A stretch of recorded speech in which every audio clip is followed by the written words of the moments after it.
Bonsoir à tous. Jeunesse et vie chrétienne, est-ce une mission impossible? C'était ça l'intitulé.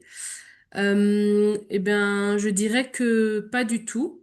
Je vais pas vous mentir, ce n'est pas du tout quelque chose de très évident dans la société actuelle, mais ça reste tout à fait possible. Et donc, pour un petit peu vous dire ce que je pense sur ce sujet, je vais tout simplement donner mon témoignage. Voilà, c'est pas un témoignage parfait, parce que je ne suis pas parfaite, mais comme je dis toujours, je crains Dieu, j'aime Dieu et je crois vraiment en sa miséricorde. Donc voilà, je suis née dans une famille chrétienne catholique. En tout cas, mes deux parents sont croyants et nous ont inculqué à mes sœurs et à moi des valeurs chrétiennes. Je vais pas vous mentir, c'est surtout maman qui nous traînait un peu à l'église les dimanches et qui nous a vraiment transmis sa foi. Euh, alors, c'est un point très important à retenir. Donc, que voilà, au début, c'était un peu plus par obligation que j'allais à l'église, plus par héritage que je croyais. Parce que je dirais que ma foi a vraiment évolué au fil des années et que c'est grâce à ça aussi que mon identité en tant que chrétienne s'est installée. Et c'est quelque chose de très important justement pour faire face aux défis actuels. Euh, c'est très important pour pouvoir aussi garder le cap et ne pas oublier qui l'on est. Donc voilà, je dirais que j'ai un peu eu une foi passive jusqu'à plus ou moins mes 11 ans, je dirais.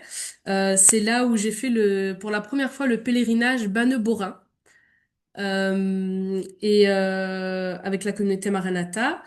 Et je dirais que ça a complètement changé ma vie, ma vision de la foi et de Dieu et que avant ça, je disais pratiquement jamais autour de moi, que ce soit à mes amis ou dans mon entourage, que j'étais chrétienne, que j'allais à la messe, que j'étais croyante, quoi.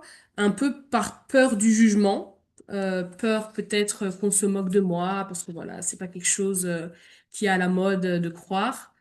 Euh, et puis en fait, lors de ce pèlerinage-là, ben, j'ai rencontré plein de jeunes qui partageaient la même foi que moi. Euh, j'ai surtout été touchée par le Saint-Esprit, si je puis dire, ou en tout cas, le Seigneur a vraiment mis dans mon cœur, je dirais, un trop plein d'amour comme ça, une joie immense qui a fait que quand je suis rentrée chez moi à la fin de ce pèlerinage-là, j'étais un peu euphorique comme une folle, comme ça. Je suis rentrée chez moi et on avait une porte comme ça, fenêtre au niveau du balcon. Je l'ai ouverte et j'ai crié Jésus, je t'aime, vraiment comme une folle. Et, euh, et je dirais qu'à partir de ce moment-là, je me suis sentie un peu plus ouais, un peu plus chrétienne, un peu plus enfant de Dieu, et j'ai surtout senti son amour. Et donc, mon adolescence s'est poursuivie, et je m'affirmais un petit peu plus, voilà, auprès de mes amis, auprès de mon entourage en tant que croyante. Mais en même temps, voilà, j'étais un peu sur la retenue. Quand il y avait des débats, je n'osais pas trop rentrer. J'esquivais un petit peu, je répondais, mais pas trop. Voilà, par peur d'être un petit peu mise à l'écart de nouveau. Et je dirais que par peur parfois aussi justement d'être mise à l'écart, on n'ose pas trop dire non à certaines choses qui en fait ne nous édifient pas, qui vont pas forcément nous élever. Et on veut faire un peu comme les autres, quoi. Si je peux donner des exemples, ben, comme par exemple les soirées scouts un peu trop arrosées, les sorties en boîte de nuit. Et voilà, je suis pas en train de dire que sortir c'est mauvais, mais en tout cas, ce qui est mauvais, ce sont surtout les mauvaises influences présentes là-bas, le risque aussi de céder plus facilement aux tentations du diable, quoi. Et donc, juste pour pouvoir faire comme les autres, quoi. Et donc, je dirais que heureusement, Dieu m'a préservée. Euh, et, euh, ce qui m'a fortement aussi aidé durant toute cette période-là, c'est que en fait, depuis la première fois où j'ai fait le pèlerinage de Bane-Borin, chaque année j'y allais. J'allais à la messe aussi chaque dimanche. On a eu les groupes de prière, les cellules de maison. Je participais un petit peu à pas mal de choses. Il y avait des jeunes comme moi qui croyaient et en fait, ça me nourrissait. Ça permettait un petit peu de me retrouver et de ne pas oublier, voilà, mon identité en tant qu'enfant de Dieu. Et donc voilà, mon adolescence s'est plutôt passée sans encombre. Euh, je dois juste retrouver où je suis. Euh, et donc, comme je vous ai dit, voilà, le fait de participer à la messe, de participer au groupe de prière, d'avoir participé aussi au JMJ, tout ça a fait que j'ai pu grandir aussi dans ma foi. Et à chaque fois, ça m'affirmait un petit peu plus et ça me donnait un petit peu plus, je pense aussi, des armes pour pouvoir dire non parce que cela ne correspondait pas forcément avec mes valeurs, parce que cela voilà était un peu en contradiction avec ce en quoi je croyais. Et puis arrivent mes 18 ans et là je me mets en couple avec un garçon avec qui je suis restée plus ou moins 8 ans. Et c'était vraiment, voilà, pour moi, l'homme de ma vie. Il n'était pas croyant et j'avais un petit peu fermé les yeux sur ça.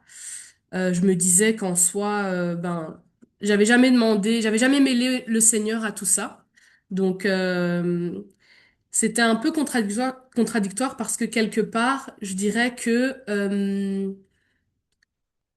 je voulais vraiment euh, montrer mon identité en tant qu'enfant chrétienne, mais en même temps, je n'osais pas tout lui donner, je n'osais pas le mêler à tout parce qu'il y avait certaines choses dont j'avais honte, dont je me disais non, ça ne regarde pas, ça me regarde que moi. Et en fait, je pense que c'est un peu une erreur de penser comme ça. Et donc au début, ben voilà, dans la relation, ça posait pas forcément de problème. Euh, j'ai grandi dans la foi aussi, tout en étant en couple. Mais disons que je pense que cela a tenu du fait que je n'osais pas débattre de certaines choses, je n'osais pas m'affirmer par rapport à certaines choses. Et encore une fois, toujours en étant sur la retenue, on accepte des choses qui sont parfois en contradiction avec nous-mêmes, mais le Seigneur arrive toujours à nous remettre sur le droit chemin. Et donc, quand est venu un petit peu cette euh, est venu un petit peu les débats qu'on évitait et que on a commencé un petit peu à se rendre compte que on avait finalement des visions totalement opposées.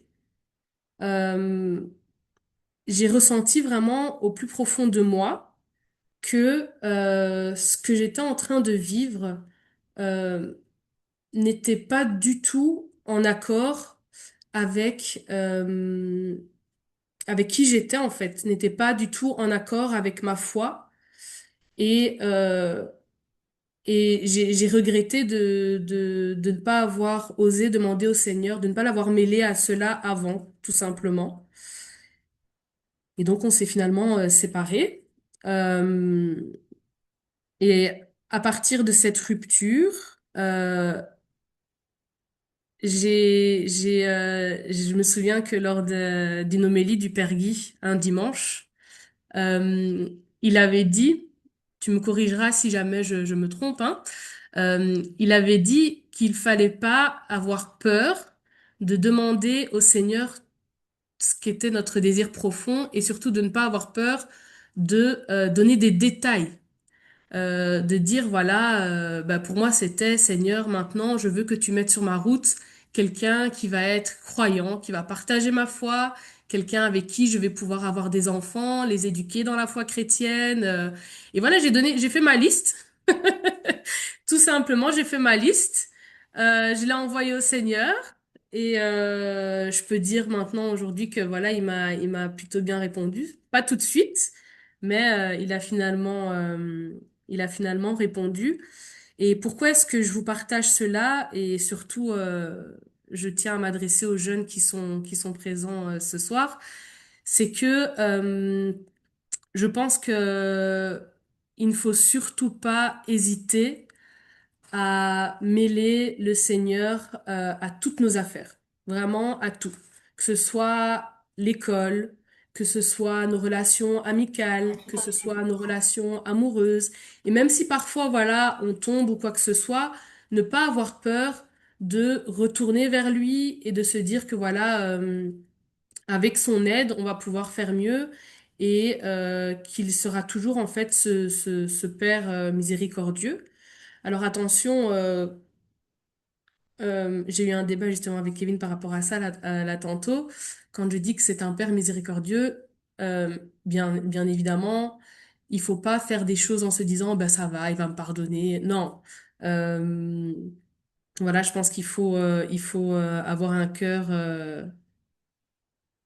pur et en accord avec tout ça.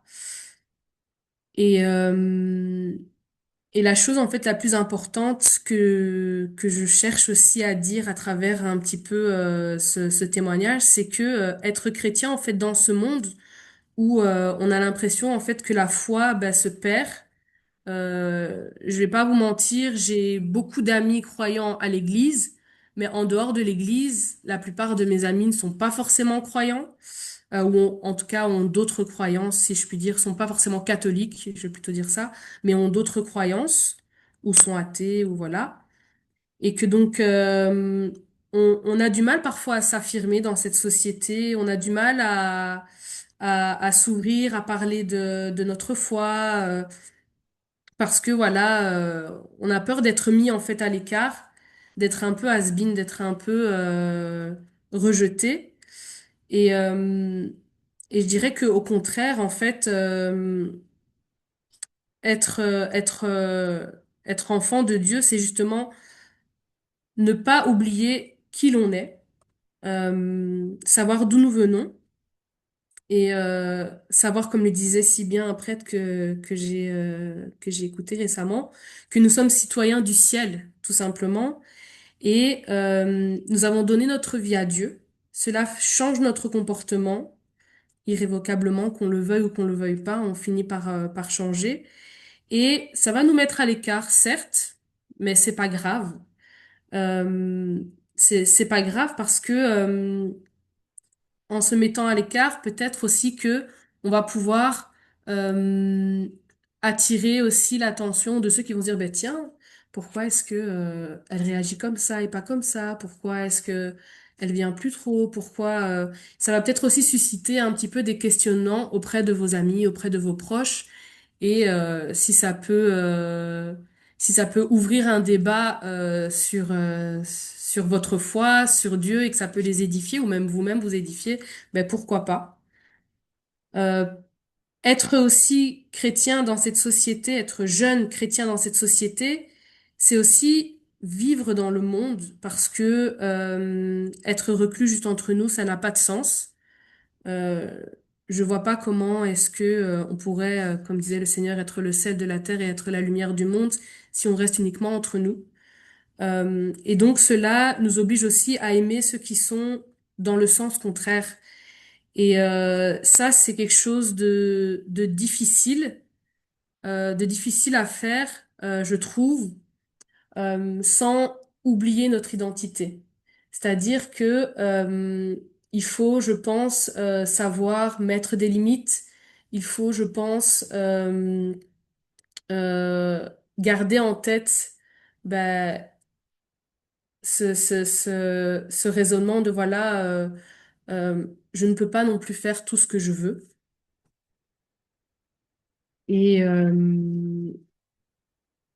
et c'est un défi, voilà, c'est un défi, mais Mais je pense qu'avec avec la force que Dieu nous donne, avec aussi le fait que, comme je disais, il faut continuer, je pense, à garder aussi contact pour pouvoir se nourrir spirituellement. Bah, pour moi, c'est en allant à la messe, en étant à la chorale, en participant à des groupes, voilà, de jeunesse chrétien, à continuer à se nourrir aussi spirituellement pour pouvoir aussi le donner et nourrir peut-être, bah, les personnes autour de vous, quoi. Euh, mais, euh, mais voilà, c'est un peu ça mon message. Je ne vais pas donner le témoignage jusqu'à mes 33 ans, parce que ça va être un petit peu long et nous sommes deux à devoir parler. Mais voilà, si je peux encourager en tout cas les jeunes ce soir à faire confiance à Dieu et à savoir que voilà, vous n'êtes pas seuls, que vous avez aussi beaucoup de personnes autour de vous qui peuvent vous conseiller. Moi, j'ai pas hésité à aller demander conseil à des prêtres, à des sœurs, à voilà, parce qu'on ne peut pas non plus tout savoir. Parfois, on fait certaines choses sans savoir que c'est peut-être mal ou quoi que ce soit. Mais voilà, à bien s'entourer, à demander des conseils à des personnes de confiance qui sont aussi dans la foi. Et, euh, et voilà, ne pas oublier votre identité en tout cas, mais à garder courage. Voilà. Je vais laisser la Ouais, parole à Thomas qui va continuer. Euh, donc,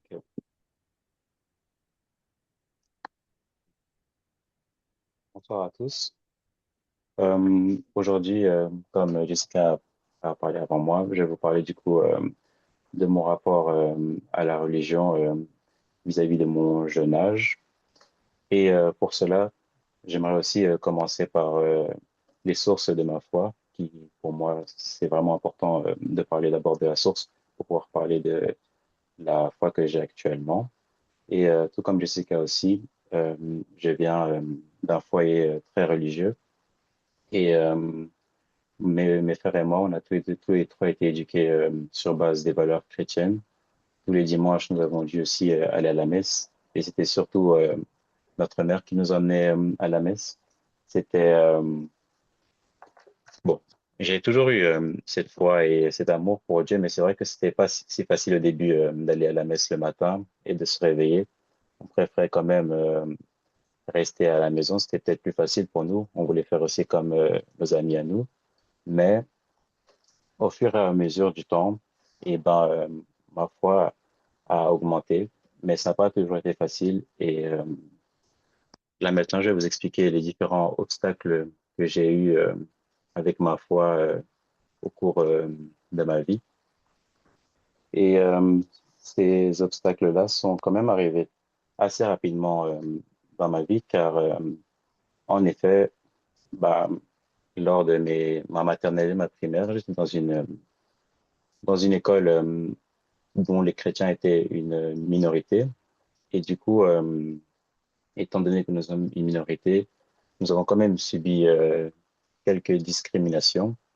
Par exemple, je me rappelle que bah, nous, les chrétiens, comme on peut manger du porc, on n'avait pas le droit de manger avec les autres musulmans, car ils ne voulaient pas manger avec des gens qui mangeaient du porc.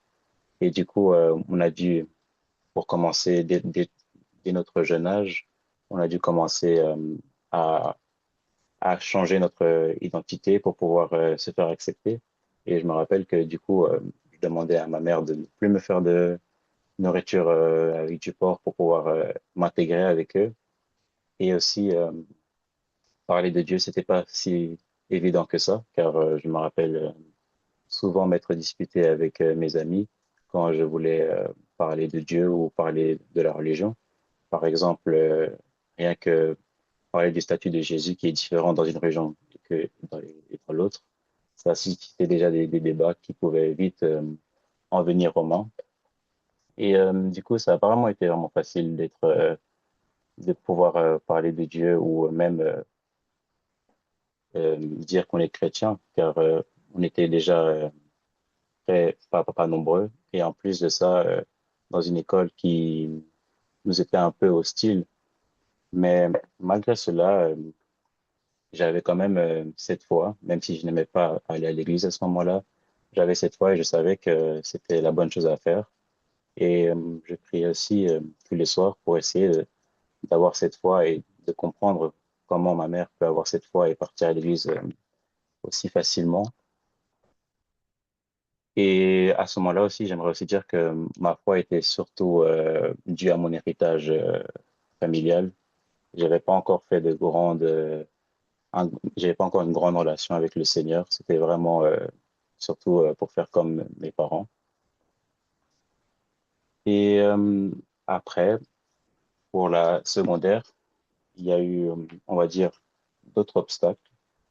Et c'était un peu la suite des obstacles de primaire, mais surtout plus intellectuels. En fait, j'étais entouré, encore une fois, de personnes qui n'avaient pas forcément ma religion. Et on avait souvent des débats animés. Et en fait, c'était des débats qui n'étaient pas vraiment utiles, car c'était deux personnes convaincues de leur idée, qui voulaient absolument, absolument se convertir l'un à l'autre. Et du coup, forcément, comme on pense tous les deux avoir la bonne réponse, c'était des débats interminables et qui finissaient souvent de manière négative. Et ça a été vraiment compliqué pour moi, car au final, même si je débattais, et je me débrouillais quand même bien. Au final, j'étais un peu seul, car même si je débat bien, au final, tu te retrouves seul, car si tu débats contre tous tes amis, à la fin, tu en as plus, car j'avais pas beaucoup d'amis chrétiens lors de ma début de ma secondaire. Du coup, j'ai dû, j'ai dû commencer à pas vraiment masquer ma religion, mais essayer de changer de sujet et éviter du coup de parler de Dieu, alors que c'était quand même une valeur qui était importante pour moi, car comme j'ai dit précédemment, la religion a toujours fait partie de ma vie et ne pas parler de la religion, c'est quand même quelque chose qui a été peut-être dur pour moi, car c'était comme une partie de moi que j'ai pas pu exprimer. Mais par la grâce de Dieu, vers vers la fin de mes secondaires, j'ai pu changer d'école et me retrouver du coup dans une école avec une plus grande majorité de chrétiens. Et ça a été peut-être un peu plus facile pour moi, mais il y a eu du coup d'autres obstacles. Et c'était surtout le fait que effectivement il y avait une majorité de chrétiens, mais j'étais un peu un des seuls chrétiens qui était vraiment pratiquant, qui partait à l'église tous les dimanches, tati tatata, alors que les autres étaient surtout des chrétiens dus à l'héritage culturel. Et du coup, malgré moi, on m'a collé une étiquette du chrétien. Et selon leurs stéréotypes, eh ben, ça voulait tout dire. Pour certains, j'étais plus Thomas, j'étais le catholique, le facho, l'homophobe ou même le saint. Et c'était vraiment quand même difficile car les gens me voyaient plus comme une personne à proprement parler, mais ils me voyaient surtout comme le stéréotype qu'ils ont d'un chrétien en fait. Et avec cette étiquette, je n'avais plus le droit à l'erreur en fait. Si je souriais pas assez, c'était pas bon. Si j'étais pas gentil, c'était pas bon parce que pour eux, un chrétien ne peut pas être faible. Et du coup, je devais, on va dire, me forcer à être surhumain, à toujours sourire, alors que bah du coup, je suis un humain et que ça arrive tout le monde d'être à des niveaux bas des fois. Mais ils n'arrivaient pas à comprendre cela. Et du coup, ça a quand même été difficile. Mais j'ai essayé d'utiliser ce problème-là comme une force. Et justement, avec l'étiquette qui m'ont collé, du chrétien qui doit bien se comporter, j'ai essayé de faire en sorte de pouvoir être un bon ambassadeur du Christ. Comme pour eux, j'étais le seul, on va dire, vrai chrétien, et ben, j'ai essayé de leur montrer un bon témoignage en me comportant bien et pour leur faire comprendre que je suis chrétien et par mes actes et pas forcément par la parole, car tout le monde peut parler en disant oui, je suis chrétien et agir mal. Mais du coup, on va dire que vers la fin de mes secondaires, j'ai surtout essayé de de montrer ma foi avec des bonnes actions et en me comportant bien. Et, et franchement, enfin, vu que j'ai accepté, on va dire, cette étiquette, et ben, ça s'est tout de suite mieux passé pour moi. Et entre-temps aussi, je suis parti au JMJ, ce qui m'a fait rencontrer un grand nombre de personnes chrétiennes aussi, et surtout catholiques. Et du coup, ça a vraiment simplifié ma vie chrétienne, car bah, cette fois-ci, je n'étais plus seul, alors que j'avais passé du coup presque la majorité de ma vie seul.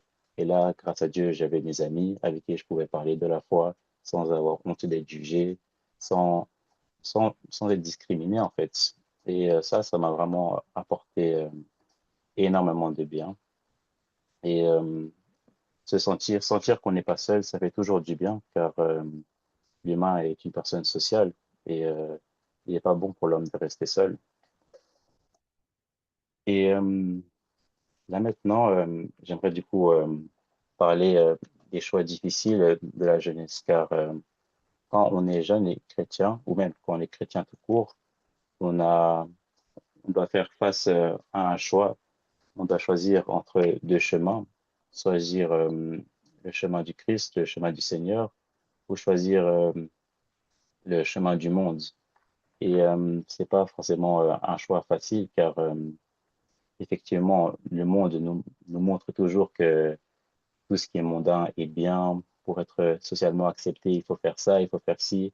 Et suivre le Christ, c'est un peu aller contre le chemin que tout le monde prend. C'est un peu être vu comme la personne perdue, celui qui n'est pas libre de faire ce qu'il veut. Et ça peut être aussi difficile lors, quand on est jeune, car beaucoup de gens utilisent leur jeunesse pour, par exemple, aller en boîte de nuit, s'amuser. Et toi, tu es la personne qui, au lieu de s'amuser, va à la veillée ou prie. T'es un peu vu comme quelqu'un de pas fréquentable, quoi. Et ça a été un peu dur pour moi parce que moi, même si je suis quand même très religieux, j'aime bien plaire à tout le monde.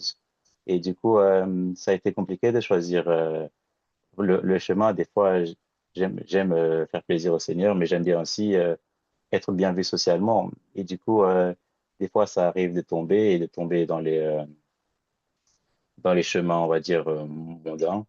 Et c'est pour ça que, malgré ça, j'ai pris quand même tous les soirs pour essayer de m'éloigner de ce monde-là, car c'est le Seigneur que je veux suivre et pas le monde. Car c'est vrai que le chemin du monde, il est quand même beau, mais on sait que la destination de ce chemin-là est pas forcément le meilleur. Et donc, pour un jeune, c'est quand même difficile. Car choisir le Christ quand on est jeune, c'est vraiment, on peut penser gâcher sa jeunesse, mais ça, franchement, il faut, il faut comprendre la beauté de la religion et la beauté que le Seigneur peut nous donner pour comprendre que c'est pas forcément gaspiller sa jeunesse, mais surtout investir sur le long terme.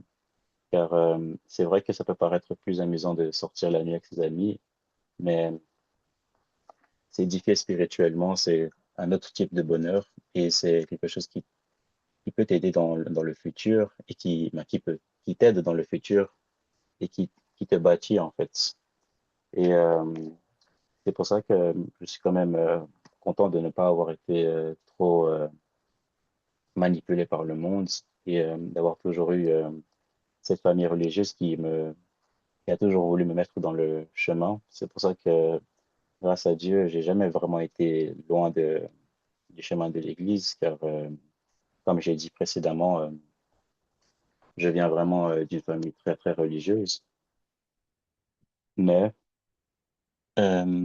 juste que je trouve où je suis. Oui, comme je disais, euh, c'est vraiment difficile de choisir le bon chemin. Mais quand on l'a choisi et qu'on le suit, même si on peut tomber, le plus important, c'est pas forcément d'être tombé, mais c'est de se relever et de continuer à porter sa croix jusqu'à la fin. Et c'est ce que j'invite aussi à tout le monde de faire la même chose, c'est de porter sa croix et que même dans les moments difficiles, il faut pas oublier pourquoi on se bat en fait. On se bat pas pour rien, on se bat car on sait que au final, on sera bien récompensé et que c'est pour le Seigneur qu'on fait tout cela. Et c'est pour ça qu'à aucun moment je sens gaspiller ma jeunesse lorsque je prie, lorsque je vais à l'église au lieu de dormir. Et justement, je ressens une joie. Et cette joie que j'attendais depuis longtemps, car quand j'étais petit, je n'aimais pas aller à la messe, tout ça. Mais j'ai toujours su que c'était important.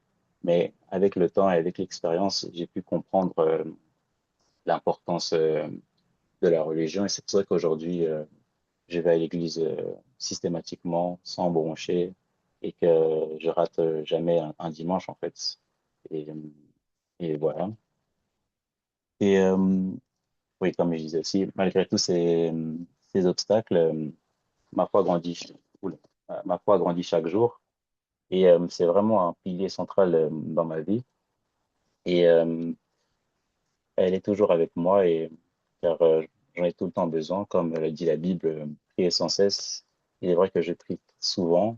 Et je sais que, par exemple, dans les moments difficiles, c'est toujours vers le Seigneur que je vais me tourner. Par exemple, lors de mes voyages, je suis une personne qui voyage énormément et surtout même à l'autre bout du monde tout seul. Et effectivement, quand je voyage tout seul dans un pays que je ne connais pas, où je ne connais personne, je suis vraiment seul face au monde. Et j'ai le Seigneur pour m'aider. Et c'est vraiment dans ces moments de solitude que je, je peux me réfugier le plus facilement chez le Seigneur.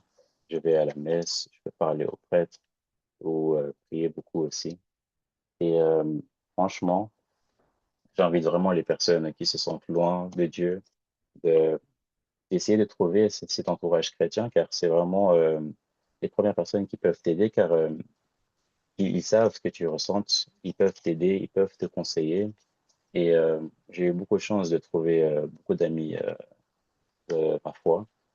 Et par exemple, je sais que si j'ai des problèmes, je pourrais me confier chez eux et ils pourront m'aider et ils me jugeront jamais.